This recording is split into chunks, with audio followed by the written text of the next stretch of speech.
সময় দর্শক আসসালামু আলাইকুম। দেশ ও প্রবাসে যারা দেখেন আছেন সবাইকে প্রীতি ও শুভেচ্ছা। দর্শক, আজকে কথা হলো অসহায় গরিব এবং গৃহস্থ করে মেয়ের নাম হচ্ছে সারিয়া। মেয়ের দেশি বাড়ি কুমিল্লা। মেয়েটি খুব অত্যন্ত গরিব অসহায়। তো মেয়েটি অনেকদিন যাবৎ আমার সাথে কথা বলার জন্য চেষ্টা করতেছিল।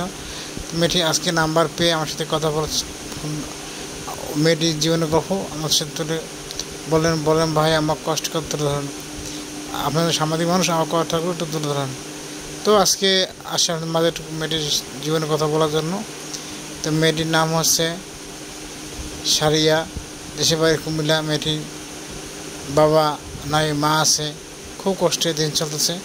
তো মেয়েটির মা অসুস্থ, কাজকাম করতে না, অনেক দিন ধরে কাজকাম করে না।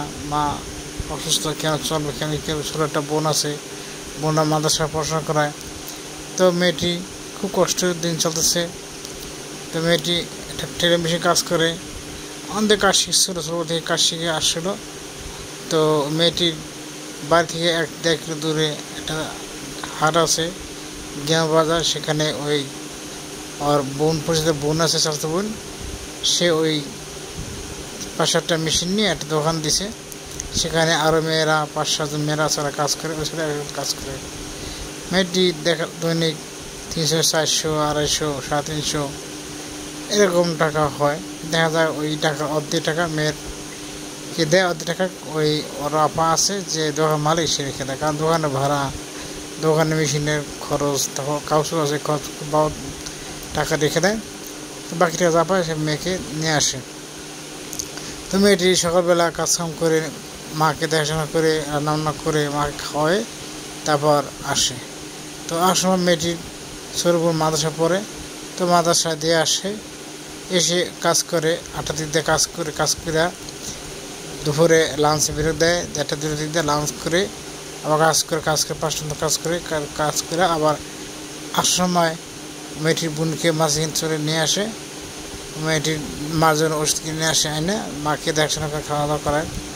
তো মেয়েটি সেটা কাজকাম করতে পারে নাই, ওই 9-10 পর্যন্ত বা 6 পর্যন্ত পড়াশোনা করছে। এমনি আরবি কনসেপ্ট সরকার ভালো করে নামাজ পড়ে। তো মেয়েটি বাসায় এসে কাজকাম করে 7টা পরে আবার এলাকার ছোটো বাচ্চা আছে, ওদেরকে পড়াশোনা করায়, আরবি পড়ায়, কনসেপ্ট, সূরা একরাত, তারপর সেবার এগুলি পড়াশোনা করায়। তো মেয়েটি ওখান থেকে আরও 1,000-1,500 টাকা একটা বা 15 এরকম ইনকাম হয়।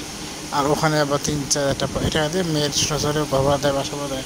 মেয়ে ছোটো বাইরে, ছোটো বোন আছে, বোনের ছোটাফাড়া করায়, এমন চলতেছে। তো মেয়েরা বলছে ভাই, আমি গরিব আমি চাচ্ছি একজন ভালো প্রকৃত মানুষ, যে সাহায্য মানুষ থাকবে, আমার ভালোবাসবে। আমি এরকম একটা মানুষ চাই, সে তার বয়স হোক, সমস্যা আমি চাই মধ্যবয়স্ক মানুষ, ভালো মানুষ যে আমার সাথে বিয়ে করবে।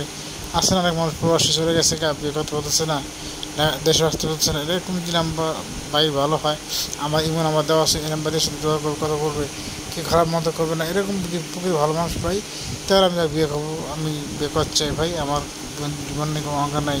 আমার বয়স 27 বছর বা 20 শতাংশ, এই অবস্থায় আমি আসি। আমি চাই ভালো মানুষ বিয়ে করার জন্য, সাহায্যের জন্য। আমি চাই ভালো মানুষ প্রকৃত যে সাথে সাহায্য থাকতে পারি, যাতে করে আমাকে বিয়ে করে তার সাথে রেখে তার বাবা মা আছে, ভাই বোন, তাদের দেখাশোনা করতে পারি। যেহেতু আমার বাবা নাই, আমি চাই আমার বাবা শ্বশুর শাশুড়িকে আদর করে আমাকে রাখবো। দর্শক, আসলে বিদেশি আল্লাহ সবাই ভালো সুস্থ থাকবেন। আল্লাহ সবাই ভালো থাকবেন। আসসালামু আলাইকুম।